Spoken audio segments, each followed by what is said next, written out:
Brought to you by TechnoSpark 20 series smartphones. I'm superhuman.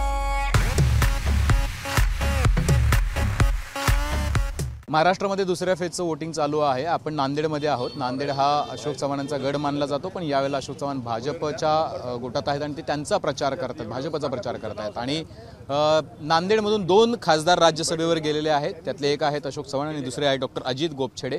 आणि ते स्वतः बूथवर बसून जास्तीत जास्त मतदान कसं होईल याचा प्रयत्न करतात.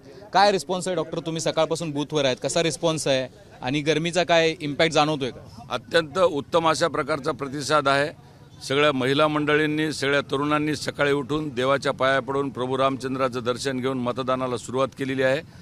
माझं मतदान या बूथवर आहे. मी याच बूथवर लहानाचा मोठा झालो आहे. वयाच्या 22व्या वर्षापासून मी या बूथवर काम केलेलं आहे आणि मी या भागातला कार्यकर्ता. जरी मी खासदार झालेलो असलो तरी मी या भागातल्या सगळ्या लोकांना मी आवाहन करून बूथवर जमा केलेलं आहे. त्यांना आश्चर्य वाटलं की खासदार आपले आज बूथवर येतील का नाही. सकाळी 7 वाजता मी शंभू महादेवाच्या चरणी प्रार्थना करून इथे येऊन बसलो आणि सगळ्या कार्यकर्त्यांसोबत बसून मी स्वतः चिठ्ठीचं नाव लिहून लोकांना देतोय आणि जवळपास 30 ते 40% आमचं मतदान सकाळी 10च्या आत आटपून पण गेलंय. आता उन्हाचा जरी पारा असला तरी आमच्यासोबत काही डॉक्टर मंडळी आहेत. मी स्वतः डॉक्टर आहे. आमचे डॉक्टर सेलचे पण लोक काम करत आहेत. स्वतः आमची डॉक्टर मंडळी काही लोकांना मदत करत आहेत. जे आजारी आहेत त्यांना पण घेऊन जात आहेत. त्यामुळे आमची टीम खूप मोठी आहे. एका बूथवर आमचे 40-40, 50-50 लोक आहेत. त्यामुळे कुठे मतदान हे मिनिमम 70%च्या वर जाईल. आणि उन्हाचा पारा हा मला नेहमीचाच आहे. नांदेडकरांना उन्हाचं काय अडचण नाही. आणि सगळ्यांना माझी विनंती आहे नांदेडकरांना की हा लोकशाहीचा महोत्सव आहे. आपण सगळ्यांनी घराच्या बाहेर पडावं. या देशाच्या विकासासाठी, या राज्याच्या विकासासाठी आणि या मराठवाड्याच्या विकासासाठी, विशेषतः नांदेडला खूप मोठं प्रगतीच्या पथावर नेण्यासाठी सगळ्या लोकांनी घराच्या बाहेर पडावं आणि लाखोच्या संख्येने मतदान करावं अशी माझी नांदेडकरांना हात जोडून विनंती आहे. आता तुमच्यासोबत अजून एक नेते जोडले गेलेले आहेत. गेल्या वेळेपर्यंत तुम्ही त्यांच्या विरोधात लढायचा. तुमचा बूथ या बाजूला, त्यांचा बूथ त्या बाजूला. अशोकराव चव्हाण आता तुमच्यासोबत आहेत, राज्यसभेचे खासदार आहेत. त्यांच्या भाजपमध्ये येण्यानं कसा फायदा झालेला आहे नांदेड सुरक्षित होण्यामध्ये? नांदेड आधी सुरक्षित होतं, आताही सुरक्षित आहे. आम्ही दोघंही वेगवेगळ्या बूथवर जरी लढाई खेळत असलो, आता तर आम्ही सगळे एकत्र झालेलो आहोत. दुधामध्ये साखर पडलेली आहे आणि बासुंदी झालेली आहे. त्यामुळे आम्ही सगळेजण मिळून हातात हात घालून या नांदेडच्या विकासामध्ये आमूलाग्र बदल करू. आणि अशोकरावजी चव्हाण हे खूप मोठे नेते आहेत. त्यांच्या अनुभवाचा, त्यांच्या प्रशासनाचा माझ्यासारख्या सर्वसामान्य कार्यकर्त्याला पण फायदा होणार आहे. मी बूथवरचा कार्यकर्ता राज्यसभेत खासदार म्हणून गेलो, पण मी ज्यांच्यासोबत काम करतो त्यांच्याकडून त्यांचे पॉझिटिव्ह गुण शिकून घेतो. मी अशोकरावजीला नेहमी म्हणतो की तुम्ही माझे शिक्षक आहात, मी तुमचा स्टुडंट आहे.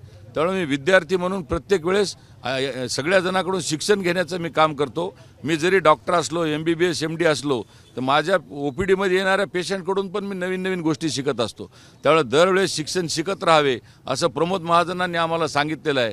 त्याच दिशेनं माझी वाटचाल चालू आहे. आता हा आधी काँग्रेसचा गड होता, पण आता काँग्रेसचे सर्वात मोठे नेते तुमच्याकडे आलेले. त्यामुळे काँग्रेसचे राज्यातले नेते असा प्रचार करत होते इथं आल्यानंतर की त्यांना, अशोकरावांना तुम्ही काय एका प्रकारे भीती दाखवून किंवा ED CBIच्या या पद्धतीनं त्यांना सोबत घेतलं.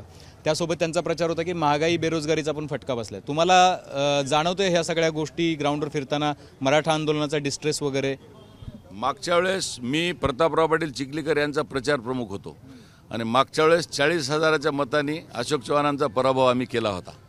त्यामुळे हा काँग्रेसचा गड नव्हता, भारतीय जनता पार्टीचा विजय झाला होता. हा एक मुद्दा क्लिअर. पण अशोकराव चव्हाणांचं काम या भागात खूप मोठं आहे.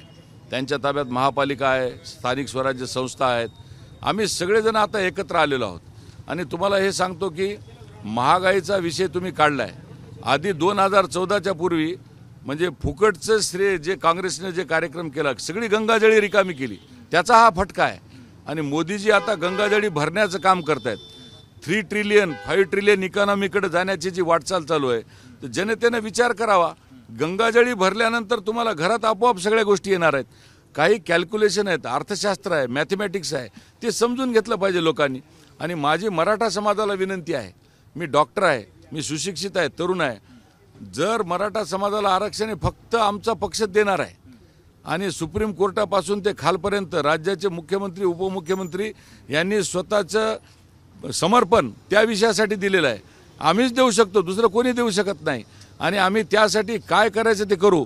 पण या मराठा समाजाला न्याय देण्याचं काम फक्त आमचाच पक्ष करणार आहे आणि आम्ही त्यांना आरक्षण मिळण्यासाठी आम्ही देखील पूर्णपणाने प्रयत्न करू.